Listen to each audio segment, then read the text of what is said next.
The sun hung low over the endless dunes of Arden 9, casting long, trembling shadows across the cracked, dry land. The colony settlement was a patchwork of domes and metal structures, all designed to hold back the harsh desert winds and scorching heat. Humans had tried to tame this world, but Arden 9 was relentless. Every day was a struggle for water, food, and life itself. Governor Ilara Voss stood on the observation deck of the colony's central tower, her eyes scanning the horizon. Dust storms had been growing stronger, more frequent, and now, reports warned of a storm that could last for days. The reservoirs were low, crops were failing, and morale among the colonists was breaking. Ilara's mind raced. Every decision she made could mean life or death for thousands. "We don't have time," said Marek, her second-in-command, his voice tight. "The storm will hit before the next cycle. Even if we try to ration, we won't survive." Ilara's gaze did not leave the horizon. "Then we have no choice," she said. Her voice was steady, though a weight of fear lay beneath it. "We reach out. Someone, anyone, must hear us." In the communications room, technicians worked frantically. Transmitters, usually used for trade messages and exploration logs, were now being repurposed for a single, desperate purpose: sending a plea across the stars. Arden 9 was isolated, almost forgotten by the wider human colonies. But now desperation pushed them to call out to the galaxy, hoping for help from whoever might answer. The message was carefully crafted. It spoke of the colony's struggles, of the approaching storm, and of the human lives at risk. Ilara had insisted on honesty. No embellishments, no hiding their weaknesses. She knew that survival often demanded admitting one's limits. As the final words were transmitted, a heavy silence filled the room. Everyone held their breath as if the stars themselves could respond. Hours passed and no reply came. The technicians exchanged worried glances, and Marek muttered, "I fear it's too late." But far beyond Arden 9, in a distant sector of the galaxy, the message did not go unnoticed. The Deathworlders, a species known for surviving and thriving on the deadliest planets, intercepted the transmission. Their homeworld was a place where only the strongest could endure, where every day was a test of adaptability and cunning. They had long observed the galaxy, often curious about worlds that others avoided. The message intrigued them. The humans' words carried desperation, yes, but also a spark, something raw and unpredictable. They decided collectively to respond. Their motives were unclear, even to themselves. Perhaps it was curiosity. Perhaps it was a desire to see if humans could truly survive with guidance from beings used to harsh worlds. Back on Arden 9, life went on. The colonists prepared for the storm. Water rations were carefully measured, protective barriers were reinforced, and families huddled in shelters designed to withstand the worst the desert could throw. Children tried to play despite the tension, their laughter fragile but stubborn against the fear that hung in the air. Ilara moved among them, offering reassurances she did not fully feel herself. She could see the hope fading from their eyes, replaced by anxiety and doubt. She knew she had to hold on, not just for herself but for the entire colony. Then, just as the first orange glow of the storm lit the sky, the communications room blinked to life. A transmission, unlike any human reply, appeared on the screen. Symbols and sounds twisted in ways that made the technicians pause. No one understood the language, yet there was a clarity in it, a sense of purpose that could not be ignored. Ilara approached, her heart pounding. She looked at the display, her mind racing. "It's not human," she whispered. The room fell silent. Even Marek seemed frozen. The air was thick with awe and fear. A feeling of both hope and dread swept through the colony. The Deathworlders had arrived, not physically, not yet, but their answer was undeniable. They would come. For the first time in weeks, a sense of possibility emerged. Survival was no longer just a distant dream, but the unknown loomed larger than ever. Who were these beings? Were they allies, or would their methods of survival be too harsh for humans to endure? Ilara clenched her fists. She had called for aid, and now the galaxy had answered, but in a way she had never expected. The storm outside was nothing compared to the storm of uncertainty now approaching Arden 9. And so, beneath the burning sky of the desert planet, humans waited. They waited for beings who could teach them lessons about survival they had never imagined, and for challenges that would test the very heart of what it meant to be human. Ilara whispered a quiet promise to herself. To her people and to the vast universe, we will endure. Whatever comes, we will endure. The sky above Arden 9 shimmered with a strange silvery light as the first of the Deathworlder ships descended. Unlike human vessels, their design was jagged yet purposeful, almost alive in appearance. The hum of their engines vibrated through the desert, a deep sound that seemed to resonate with the very ground beneath the colony. Colonists crowded around the observation windows, holding their breath. Some clutched family members tightly, their eyes wide with fear and awe. Children whispered excitedly, imagining monsters or heroes from stories. Ilara stood beside Marek, her heart pounding with anticipation and anxiety. She had hoped for help, but she had not imagined it would arrive in such a formidable form. The ships landed gracefully on the rocky plateaus outside the colony walls. Dust swirled and whipped through the air, stinging the eyes of anyone who dared to approach. When the landing stabilizers retracted, the Deathworlders emerged. They were tall, imposing figures, their skin patterned in earthy tones that blended with Arden 9's desert. Muscles rippled beneath tough hides, and their eyes glowed faintly in the dimming light. They carried no visible weapons, yet every movement suggested strength, speed, and lethal precision. A hush fell over the humans. No one moved first. The Deathworlders stepped forward, their gait confident and unhurried. Their leader, a figure taller than the rest with a crest of ridges running along its head, surveyed the colony. A sound issued from them, not words, at least not human words, but somehow the colony's translators worked. A rough, mechanical voice filled the communication system. Humans. You asked for aid. We have come. Survival is your choice. Ilara swallowed hard. We accept your aid, she said carefully. We are grateful for your arrival. The Deathworlders' leader tilted its head, studying her. There was no emotion in the gaze that humans could recognize, only a calculating awareness. Then, without further ceremony, it began to walk through the colony gates, the others following. Dust and wind swirled around them, carrying the unmistakable scent of alien life. As the Deathworlders moved through the settlement, they observed everything. Crops that struggled in the harsh soil, water storage systems barely functioning, makeshift shelters holding families together. They made no comments at first, only watching. Colonists whispered nervously, unsure if these beings were benevolent or simply curious predators assessing the weak. Then came the first lesson. One Deathworlder approached a dying patch of crops. With swift, precise movements, it dug into the soil, scattered strange minerals, and used a device that emitted faint pulses. Within minutes, the plant straightened and began showing signs of life. The humans gasped. This was not simple aid, it was transformation. Marek stepped forward. What are you doing? He asked. The Deathworlder turned its glowing eyes on him. The translator converted the sound. Adaptation. You survive by learning, not pleading. Your methods are weak. You waste energy. You waste life. We teach efficiency. Ilara's stomach tightened. Their methods sounded harsh, yet she could not deny the results. Life was returning to the soil, and the colonists' hope grew. Yet there was unease. Humans had always relied on careful planning, careful nurturing. These beings acted with a precision and ruthlessness that was unsettling. Over the next hours, the Deathworlders taught the colonists how to prepare for the coming storm. They reinforced shelters in ways humans would not have imagined, creating wind barriers and heat shields with materials from the desert. They showed how to trap native desert creatures, not to kill them, but to use them to protect crops. Humans learned quickly, adapting the instructions to their own tools and knowledge. Still, fear lingered. Some colonists whispered that these beings were too strange, too harsh, too dangerous to trust. Others marveled at their strength and wisdom. Children watched with wide eyes, some hiding behind their parents, others daring to approach and mimic the strange movements of the visitors. Ilara observed all of it with careful attention. She understood that survival would require more than trust. It would require courage, creativity, and the willingness to step beyond human instincts. The Deathworlders' presence was not merely assistance, it was a test. As night fell, the desert glowed faintly from the energy of the Deathworlders' devices.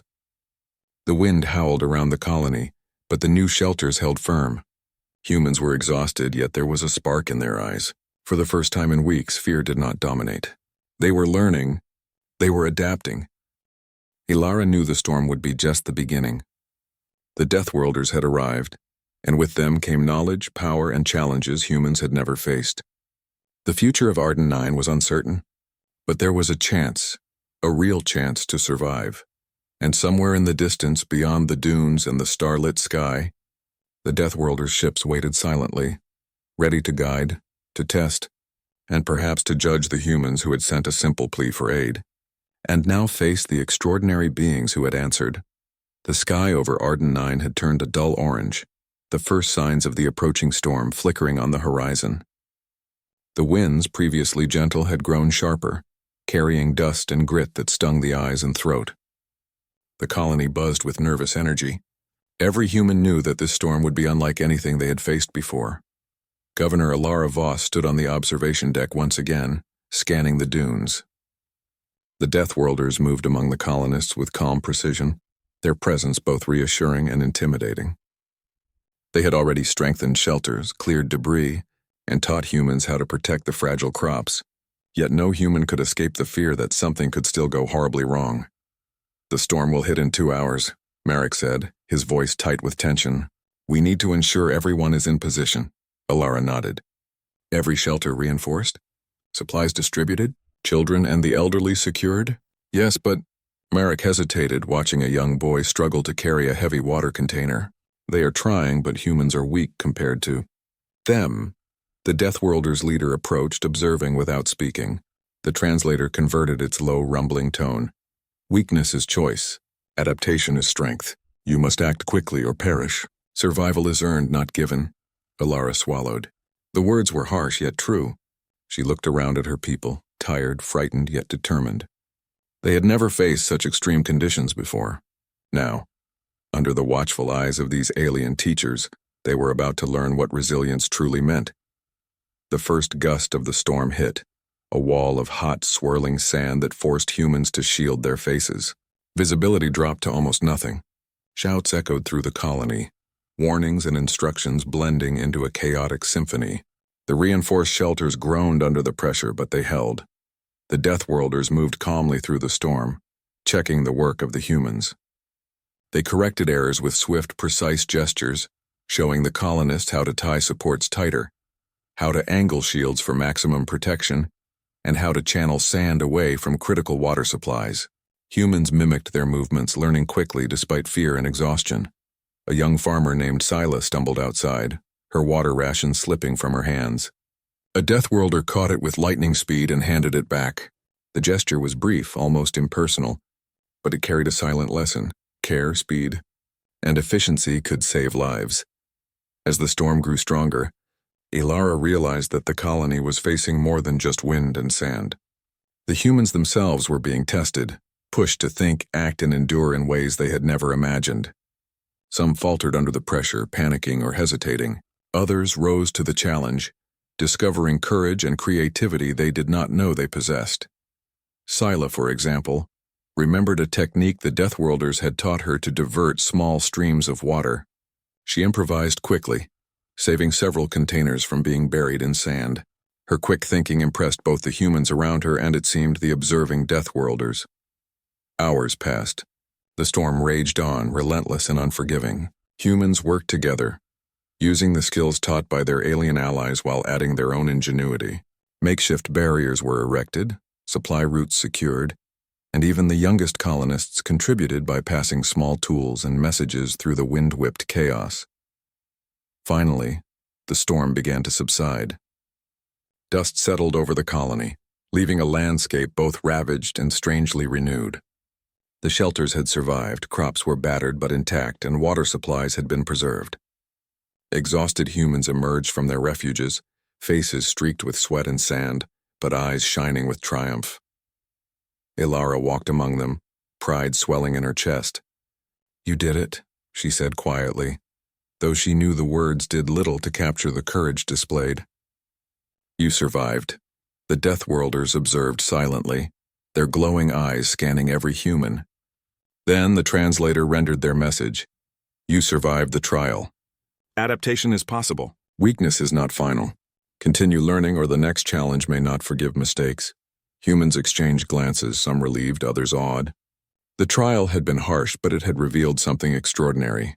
Even fragile bodies and minds could endure, grow, and invent under pressure. The Deathworlders' methods were extreme, yet they had unlocked human potential in ways the colonists had never considered. As night fell over Arden 9, a quiet calm settled over the battered colony. Fires glowed in the distance, lanterns flickered inside the shelters, and families huddled together, exhausted but alive. Alara stood at the center of the settlement, gazing at the stars above. For the first time in many cycles, hope was no longer a fragile thing. Humans had been tested, guided by alien hands, and had endured. They had survived the storm, yes, but more importantly, they had discovered a truth that no desert, no challenge, and no fear could take away. Their courage, ingenuity, and determination were forces to be reckoned with. And somewhere on the outskirts, the Deathworlders watched silently, ready to teach the next lesson, challenge the next fear, and push the humans toward a destiny they had only just begun to understand. The calm after the storm was short-lived. Scouts returning from the desert reported unusual readings on the horizon. Ships of the Virex, a rival alien species known for exploiting weak worlds. Their sleek, dark vessels cut through the sky like knives, a stark reminder that Arden 9's struggle was far from over. Governor Alara Voss felt a chill run down her spine. The Deathworlders had taught the humans survival in the desert, but could they defend the colony from an external threat? Panic threatened to rise among the colonists, but Alara pushed it down. She had seen their courage during the storm. Now it was time to channel that courage into preparation for battle. The Deathworlders observed the approaching fleet silently at first. Their leader, glowing eyes fixed on the horizon, spoke through the translator. "You have survived your trial. Now you face the true test. Survival is not given, it is claimed. Together we will defend or all perish." Alara nodded. "Then we fight together. Humans and Deathworlders. Whatever it takes." The colony transformed overnight. Barricades were reinforced, defensive systems powered, and traps set across the dunes. The Deathworlders shared strategies that leveraged Arden 9's deadly terrain. Sand tunnels, quicksand traps, and heat mirages designed to mislead intruders. Humans adapted these ideas, adding creative touches. Mirrors to reflect light into blinding angles, automated water sprays to obscure movement, and camouflaged shelters to hide personnel. Even the children contributed, passing small supplies, sounding alarms, and learning to read the wind and sand to detect incoming movement. Each human played a role, their ingenuity turning simple materials into effective defenses. When the Virex ships appeared fully over the horizon, a tense silence fell. Humans held their ground, hearts pounding but eyes full of determination. The Deathworlders moved among them with quiet authority, demonstrating defensive maneuvers and teaching humans how to anticipate enemy strategies. The first clash came swiftly. Virex scouts landed near the outer dunes, expecting an easy victory. Instead, they were met with traps, misleading paths, and the disciplined counteractions of humans working alongside their alien allies. Sand erupted, devices activated, and the Virex were forced back, surprised by the unexpected resistance. Alara directed humans from the command center, coordinating with the Deathworlders. "Hold your lines. Use the terrain. Think creatively." Her voice, calm yet commanding, inspired confidence. Humans called out signals, adapted strategies on the fly, and executed daring maneuvers that even the Deathworlders had not anticipated.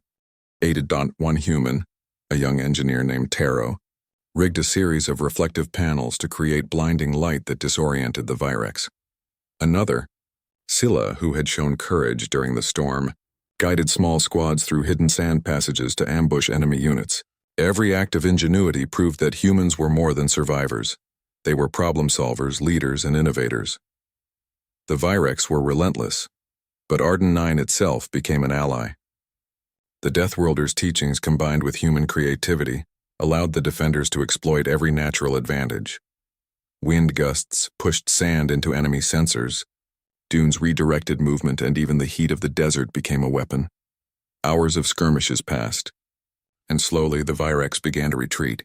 Their calculations had failed to anticipate humans' adaptability, the courage of individuals, and the precise efficiency of the Deathworlders. Arden 9 had become a fortress, alive with clever defenses and unexpected strategies. As the last Virex ship vanished over the horizon, Humans erupted into cheers, their relief and pride uncontainable.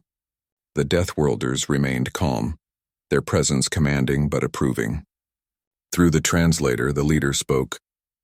"You have proven yourselves, not through strength alone, but through creativity, courage, and unity. These qualities are survival. Remember them." Ilara allowed herself a small smile. The humans had been tested again, and once more they had risen to the occasion. The Virex threat was gone for now, but the lesson was clear.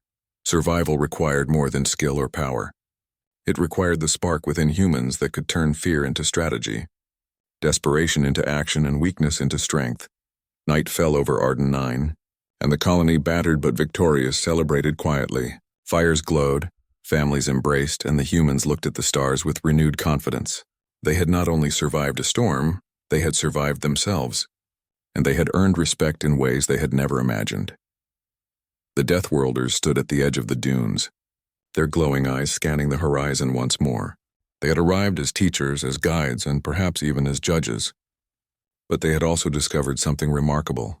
Humans, fragile though they might seem, were capable of extraordinary courage and ingenuity when challenged.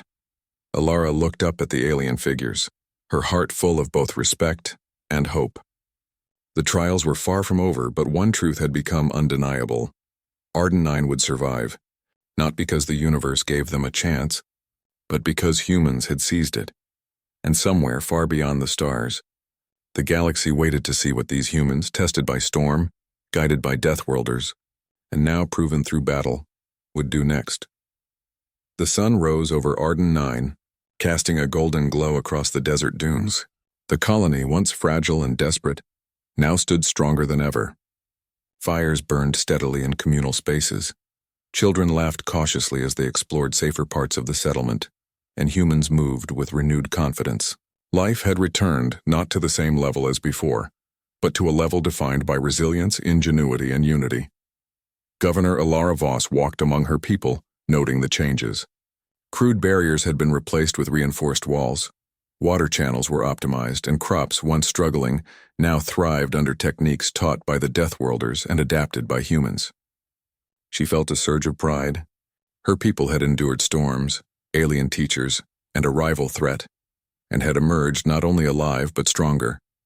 The Deathworlders remained at the edge of the colony, silent observers. Their glowing eyes reflected the morning light as they surveyed the settlement they had helped transform. Though their presence was still intimidating, it had become a symbol of hard-earned guidance rather than fear. A human engineer named Taro approached Ilara, holding a small device designed to regulate water flow. "Governor, I think we can increase efficiency even more," he said, his voice full of cautious excitement. "We learned so much from them, but I believe humans can take it further." Ilara smiled. "That's exactly what I want to hear," she replied. "We survived because we adapted. Now we grow because we innovate. Remember that. It is what makes us human." The Deathworlders' leader stepped forward, its gaze lingering on Ilara and the humans. Through the translator, its voice was calm, almost approving. "You have proven survival is not just endurance. It is thought, courage, and unity. You adapt well, humans. The spark of potential is strong. Continue learning, continue growing." Ilara nodded, understanding the weight of those words. The Deathworlders had come to teach, to test, and to guide, but they had also acknowledged a truth that humans had begun to feel for themselves. They were capable of extraordinary things when pushed to their limits. Families gathered near communal fires, sharing meals and stories of the storm and the battle. Children listened wide-eyed as elders recounted clever tricks that had saved lives, lessons that would now become part of Arden 9's history. The bond between humans had strengthened. Every challenge faced had woven threads of trust, courage, and creativity into the community. In the distance, the desert stretched endlessly, wild and unforgiving. Yet Arden 9 was no longer just a struggling colony. It was a symbol of human resilience. Humans had faced danger, adapted, and survived. They had earned respect, not only from each other but from beings who had once seemed untouchable. Ilara walked to the observation deck, looking out at the dunes and the star-strewn sky beyond. She reflected on the journey, the desperate plea for aid, the arrival of the Deathworlders, the storm, and the battle against the Virex. Each trial had tested a different part of humanity: fear, courage, ingenuity, and unity. Each had revealed a remarkable truth. Humans could rise above adversity through spirit, determination, and cleverness. A young girl ran past, chasing a small sand creature safely guided by a Deathworlder's earlier lesson. She laughed, unafraid, a sound that brought warmth to Alara's heart. The colony had not just survived, it had begun to thrive. The Deathworlders prepared to leave, their ships once again glinting under the sunlight. They had taught, tested, and observed. Now they would depart, leaving humans with the knowledge, tools, and confidence to continue growing on their own. As their ships lifted, the translator rendered one final message. The galaxy will watch. Humans who endure, who innovate, and who unite are a force to be respected. Continue forward. Alara watched the vessels disappear into the sky, feeling a mixture of awe and gratitude. Arden 9 had changed forever, and so had its people. Humans had faced the impossible and proven that survival was more than strength. It was courage, creativity, and determination. Marique approached her, nodding toward the departing ships. They respected us, he said quietly. Not for our power, but for what we became. Alara smiled. Exactly. Humans may be fragile compared to the universe, but our spirit, that cannot be measured. We endure, we adapt, we grow, and we will continue to do so, no matter what the galaxy throws at us. As the first evening settled over the dunes, the colony glowed softly under the twin moons of Arden 9. Fires flickered in homes and communal halls. Laughter and conversation filled the air, and a sense of achievement settled over the people. They had survived storms, threats, and trials, and emerged stronger, wiser, and more united than ever. Alara stood tall, gazing at the horizon. The stars seemed closer, full of possibilities. She whispered a quiet promise to the colony and to herself. We are human. We endure. We will continue to rise no matter the challenge. Arden 9 was no longer just a struggling desert colony. It was a beacon of hope, ingenuity, and the extraordinary resilience of the human spirit. And in the vastness of space, that spirit would not go unnoticed.